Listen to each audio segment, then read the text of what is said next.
मैं तो सिर्फ देश के जो हमारे गृह मंत्री हैं बंगाल का दौरा लगा रहे हैं। बंगाल जाने के लिए आपको हेलीकॉप्टर से 2.5 से 3 घंटे लगेंगे और बाई ट्रेन जाने के लिए आपको कम से कम 24 घंटे लगेंगे और दिल्ली से गाजीपुर बॉर्डर सिंधु बॉर्डर आने के लिए मात्र 20 मिनट लगेंगे। अगर आपका परिवार की इंसानियत में जिंदा है, आप इंसान हैं और आप में सच्चाई बोलने की ताकत है तो आप आइए, कंधे से कंधा मिलाइए। हम आप हैं, आप हम हैं। और जुमलेबाजों से मैं सावधान रहना चाहता हूं। मैं इतनी फेंका फेंकाई में विश्वास नहीं रखता। माननीय प्रधानमंत्री जी, आप मेरे देश के प्रधानमंत्री हैं, आप बड़े ओहदे पे बैठे हैं। जब कोई घर का मुखिया होता है तो उसे बड़े सम्मान के साथ बोला जाता है। मैं आपको सम्मान आदर के साथ निवेदन करता हूं, मैं आपके बच्चे समान हूं।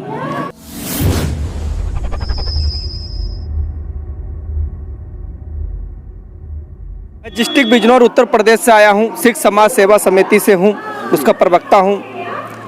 आज झंझोर कर रख दिया इस जन सैलाब को देखकर। मेरा देश, मेरे जवान, मेरे किसान, मेरे घर के व्यक्तियों को कुछ बाहर के व्यक्ति आज लड़ाना चाह रहे हैं। बड़े अफसोस की बात है। आज जिन मैं अफसरों के साथ खड़ा हूं, इन्होंने देश के लिए क्या नहीं किया होगा, मेरे लिए क्या नहीं किया होगा। मैं जब चैन से सोता हूँ ये अपनी नींदें तोड़ते हैं। मैं जब चैन से सोता हूँ ये अपनी नींदें तोड़ते हैं। और हमारे कुछ हिंदुस्तान के चंद्र, जिन्हें कहते हैं ठेकेदार, हिंदी अल्फाज उनका होता है ठेकेदार, कुछ नेताओं को अपनी मुट्ठी में बंद करके उनसे ठेके लेते हैं और देश को बेच लेते हैं। और जब उनके पेट भर जाते हैं तो देश छोड़ कर धीरे रातों रात निकल जाते हैं।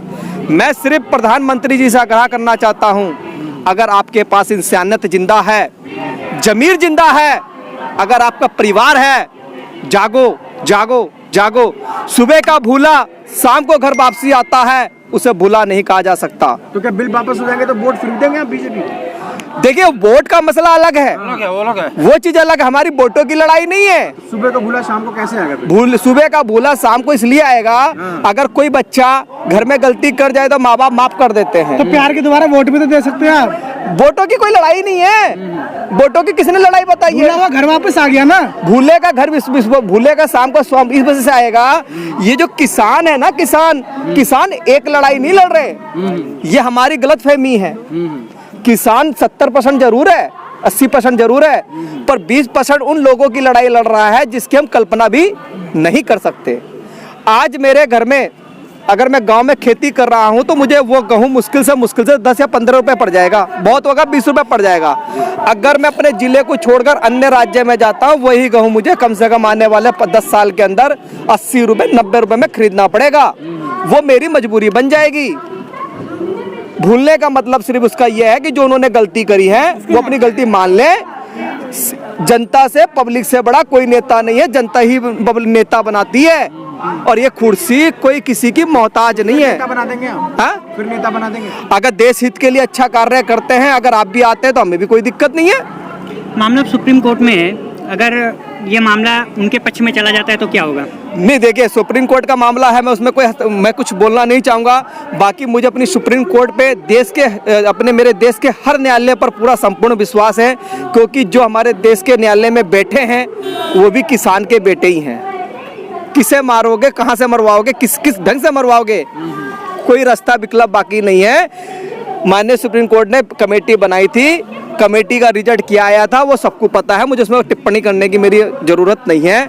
मैं तो सिर्फ देश के जो हमारे गृह मंत्री हैं बंगाल का दौरा लगा रहे हैं। बंगाल जाने के लिए आपको हेलीकॉप्टर से 2.5 से 3 घंटे लगेंगे और बाई ट्रेन जाने के लिए आपको कम से कम 24 घंटे लगेंगे और दिल्ली से गाजीपुर बॉर्डर सिंधु बॉर्डर आने के लिए मात्र 20 मिनट लगेंगे।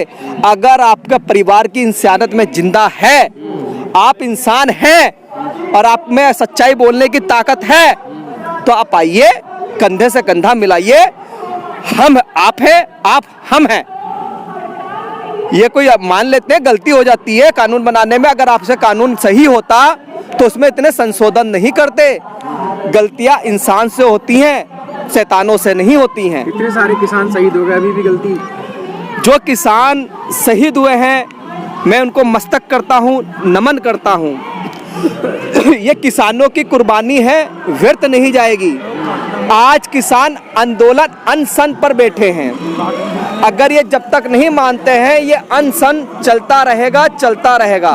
और ये बात सच्चाई है, जब खेत में कोई फसल बोते हैं तो उस फसल को काटने के लिए हमें 3 से 4 महीने का इंतजार करना पड़ता है। वे हमारे धीरे की परीक्षा ले रहे हैं। शायद उन्हें अंदाजा नहीं है कि कहां उन्होंने अपना हाथ डाला है। देश में जीएसटी लाए, हमें कोई प्रॉब्लम नहीं है। देश में नोटबंदी करी, सत्ता हटाई, हमें कोई प्रॉब्लम नहीं है। अगर आप हमारी रीढ़ की हड्डी तोड़ोगे तो जाहिर सी बात है हमें तो प्रॉब्लम होनी है। मैं अपने बड़े बुजुर्गों का, अपने किसानों का, अपनी देश की जो मेरी रक्षा करती है, मेरी सेनाओं का हृदय से धन्यवाद करता हूँ। भगवान से अरदास करता हूँ कि उन्हें शक्ति दे, प्रदान दे, इतनी हिम्मत दे कि हमारे हक और हक़ की लड़ाई वो बड़ी ईमानदारी के साथ लड़ सके। ये किसानों की लड़ाई नहीं है। मैं अभी भी आपको क्लियर कर देता हूँ, किसान सिर्फ 70%, अगर आज ये नहीं मानते हैं तो किसान अपनी खेती करेगा तो कुछ नहीं होएगा। मैं तो ये कहता हूँ हिंदुस्तान की जनता से भी और अपने देश की सरकार से भी, जो सरकार बनाती है सरकार खा लें, जो किसान बोता है वो किसान खा लेता है। आप अपने में राजी हो जाओ, हम अपने में राजी हो जाते हैं। आपको चंद दिन के अंदर पता चल जाएगा कौन सही था कौन झूठा था। और जुमलेबाजों से मैं सावधान रहना चाहता हूं। मैं इतनी फेंकाई में विश्वास नहीं रखता। माननीय प्रधानमंत्री जी, आप मेरे देश के प्रधानमंत्री हैं, आप बड़े ओहदे पे बैठे हैं। जब कोई घर का मुखिया होता है तो उसे बड़े सम्मान के साथ बोला जाता है। मैं आपको सम्मान आदर के साथ निवेदन करता हूँ, मैं आपके बच्चे समान हूँ। आप उन 70 वीरों की कुर्बानी को याद कीजिए, जिनकी आपके बदौलत 70 घर में सुने हो गए। ये आपकी गलती है, आप अपनी गलती को स्वीकार कीजिए और इस काले कानून को जल्द से जल्द वापसी लीजिए। 26 तारीख 2021 को हिंदुस्तान की अमान के लिए, हिंदुस्तान की जनता को और मेरे देश के अन्नदाताओं को और मेरी देश की सेना को एक तोहफा दीजिए कि जो मेरे से गलती हुई थी, मैं अपनी गलती मानता हूं और इसको मैं काले कानून को वापसी करता हूं। उद्घाटन करना तो उनका काम है, उनके पास कोई काम धंधा तो है नहीं। अगर काम धंधा होता, अगर उनके दिल में इंसानियत जिंदा होती, जिस जनता से उन्होंने आज से 7 साल पहले भीख मांगी थी, मैं जनता का चपरासी हूँ, तो चपरासी कुर्सी पे नहीं बैठता, जनता के बीच में आके चपरासीगिरी करता है। लगता है चाय बनाना भूल गए होंगे, तो शायद उन्हें ये भी याद होगा चाय में शक्कर भी किसानी पैदा करता है। आप अपनी चपलासी आके आप जनता के बीच में कीजिए।